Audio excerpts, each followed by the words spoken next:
Ride with Jenna day 6 ആണ്. ഇന്ന് നമ്മൾ നിൽക്കുന്നത് കണ്ണൂർ ജില്ലയിലാണ്. ഇവിടെ ഒരു പാർട്ടി ഓഫീസിൻ്റെ ഉള്ളിലാണ്. ഇന്നലെ നമ്മളിവിടെ സ്റ്റേ ചെയ്തതൊക്കെ ഇവിടെ ആയിരുന്നു. കണ്ടല്ലോ, അത്യാവശ്യം നല്ല സൗകര്യം കാര്യങ്ങളും ഉണ്ടായിരുന്നു. അതുപോലെ തന്നെ മൊബൈൽ കാര്യങ്ങളൊക്കെ ചാർജ് ചെയ്യാൻ പറ്റി. ഇനി നമുക്ക് പയ്യെ ഇവിടെ നിന്ന് ഇറങ്ങണം. ഇവിടെ നിന്ന് ഇറങ്ങണം എന്ന് വെച്ച് കഴിഞ്ഞാൽ ഇനി നമുക്ക് പോകേണ്ടത് കാസർഗോഡേക്കാണ്. അപ്പോൾ എനിക്ക് കണ്ണൂരിൽ ഇനി കുറച്ചും കൂടി എക്സ്പ്ലോർ ചെയ്യാനുണ്ട്. അതും കൂടി കഴിഞ്ഞിട്ടേ അവിടെ പിടിക്കുള്ളൂ. എന്നെ കാസർഗോഡ് പിടിക്കാന്നുള്ള വാശിയൊന്നുമില്ല, പക്ഷേ മാക്സിമം ഇന്ന് കാസർഗോഡ് പിടിക്കാൻ നോക്കും. സൈക്കിൾ സെറ്റായിട്ടുണ്ട്, ജെന്ന സെറ്റായിട്ടുണ്ട്. അപ്പോൾ നമുക്ക് ഇനി പയ്യെ യാത്ര തുടങ്ങാം. സൈക്കിൾ ഇറക്കണമെങ്കിൽ കുറച്ച് പണിയുണ്ട്, അത് ഞാനത് ഇറക്കാൻ നോക്കട്ടെ. എന്നാൽ കണ്ണൂർ മാഹിയൊക്കെ കഴിഞ്ഞ് കണ്ണൂരിലേക്ക് കയറിയായിരുന്നു. ഇവിടെ നമുക്ക് ഒരു പാർട്ടി ഓഫീസാണ് നമുക്ക് സെറ്റായിരുന്നല്ല സ്റ്റേ ചെയ്യാനായിട്ട്. ഇവിടെ ഇവിടെ ഒരു ബസ് സ്റ്റോപ്പ് ഉണ്ട്. ഞാൻ അവിടെ വന്നിരിക്കുന്ന സമയത്ത് ഇവിടുത്തെ ആളുകളെല്ലാവരും കൂടിയാണ് പറഞ്ഞത് ഇങ്ങനെ ഇവിടെ സൗകര്യം ചെയ്തു തരാമെന്ന് പറഞ്ഞിട്ട്. അങ്ങനെയാണ് ഇവിടെ പാർട്ടി ഓഫീസിലേക്ക് എത്തിയത്. അപ്പോൾ ഇവിടെ നല്ല സൗകര്യം ഉണ്ടായിരുന്നു, എല്ലാവരും നല്ല സഹകരണമായിരുന്നു. എല്ലാം റെഡിയായി, സൈക്കിൾ റെഡിയായി. ഇനി നമുക്ക് എന്തായാലും വിടാം. ഇനി നമുക്ക് ലക്ഷ്യം എന്ന് പറഞ്ഞാൽ പയ്യന്നൂരാണ്. ഈ പയ്യന്നൂരായിട്ട് നമ്മൾ എത്താം. ഓൾറെഡി ഒന്ന് ഇറങ്ങാനായിട്ട് ലേറ്റാണ്, കാരണം ഇന്നലെ മൊബൈൽ കുത്തിയിട്ടിട്ട് ചാർജ് ആയില്ല. രാവിലെ എനിക്ക് വേറെ സോക്കറ്റിൽ കുത്തിയപ്പോഴാണ് ചാർജ് ആയത്. അതുകൊണ്ട് നമുക്ക് ഉറങ്ങുമ്പോൾ ഏകദേശം 8 മണി കഴിഞ്ഞിട്ടുണ്ട്. മാക്സിമം അറിയാമല്ലോ, ഒരു 9 മണിയെ പറ്റില്ല. അപ്പോൾ 1 മണിക്കൂർ രാവിലെ ഇന്ന് മോർണിംഗ് ആയിട്ട് കിട്ടുള്ളൂ. അതുകൊണ്ട് നൈറ്റ് നമുക്ക് കയറ്റി പിടിക്കേണ്ടി വരുന്നു. അപ്പോൾ എന്തായാലും നമുക്ക് ഇനി ഇറങ്ങാം. നമ്മൾ ജെന്നയ്ക്ക് രാവിലെ മുട്ട എന്താ കൊടുക്കാം, മുട്ട കൊടുക്കാൻ പോവുകയാണ്. ആൾ ദൈവം കണ്ടിട്ട് റെഡിയായി നിൽപ്പുണ്ട്.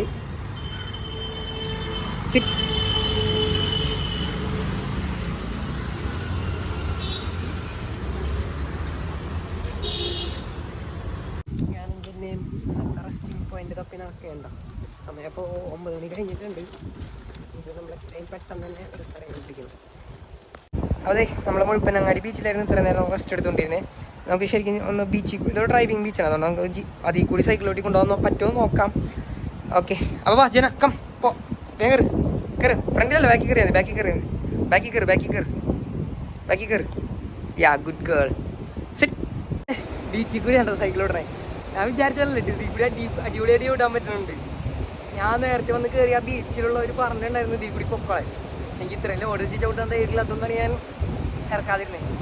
വെറുതെ കറങ്ങി ഇതിൽ വന്നാൽ മതിയായിരുന്നു. ഈസി ആയിട്ട് വിടാൻ പറ്റുന്നുണ്ട് കേട്ടോ. പക്ഷെ ചെയിനിൽ മണ്ണ് പിടിക്കുമെന്ന് എനിക്ക് ഐഡിയ ഇല്ല. പക്ഷെ ഇത് അത്യാവശ്യം ഡേഞ്ചറുണ്ട്, കാരണം വലിയ വണ്ടികളൊക്കെ ഇതിൽ ഓടുന്നുണ്ട്.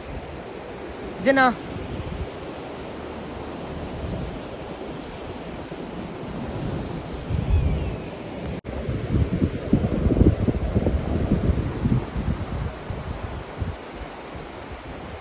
വണ്ടി കരി പോലും താന്നു പോണില്ല കേട്ടോ, അത്രയും കംഫർട്ട് ഉണ്ട് ചവിട്ടാൻ.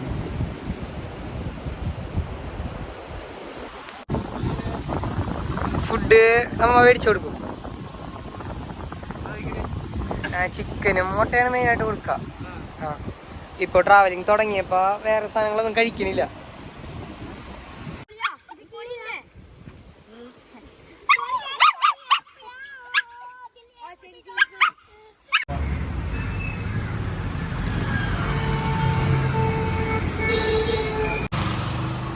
അപ്പോൾ നമുക്ക് ഇനി പോകേണ്ടത് പറശ്ശിനിക്കടവ് അമ്പലത്തിലേക്കാണ്. ഞാനേ നമ്മുടെ മറ്റേ ആൾക്കാരുടെ ബോർഡ് ഉണ്ടായിരുന്നല്ലോ, അത് ഞാൻ യൂസ് ചെയ്തിരുന്നത് പഴയ തന്നെയാണ്. അതിൽ ജസ്റ്റ് സേവ് ചിൽഡ്രൻ മാത്രമേ മാറ്റിയിട്ടുണ്ടായിരുന്നുള്ളൂ, വോയേജർ എന്നുള്ള പേര് മാറ്റിയിട്ടുണ്ടായിരുന്നു. പക്ഷെ എല്ലാവരും പറഞ്ഞു പുതിയ ബോർഡ് പറ്റുന്നു. അപ്പോൾ പിന്നെ എന്തായാലും മാറ്റാമെന്ന് ചോദിച്ചു. ഒരുപാട് പേര് പറഞ്ഞു. അതുകൊണ്ട് എന്തായാലും മാറ്റാമെന്ന് ചോദിച്ചു. ഇപ്പോൾ പുതിയ ബോർഡ് വെച്ചിട്ടുണ്ട്. നാളെ വിളിച്ചുള്ള സമയത്ത് കാട്ടിത്തരാം. ഇന്നിപ്പോൾ നമ്മുടെ ലക്ഷ്യം പറശ്ശിനിക്കടവാണ്. പക്ഷെ നല്ലോണം ലേറ്റ് ആയിട്ടുണ്ട്. റോഡ് നല്ല എലവേഷനുള്ളതാണ്. എപ്പോഴും ഇല്ലെന്ന് ഉറപ്പൊന്നുമില്ല. മാക്സിമം പിടിക്കാൻ നോക്കാം എന്തായാലും.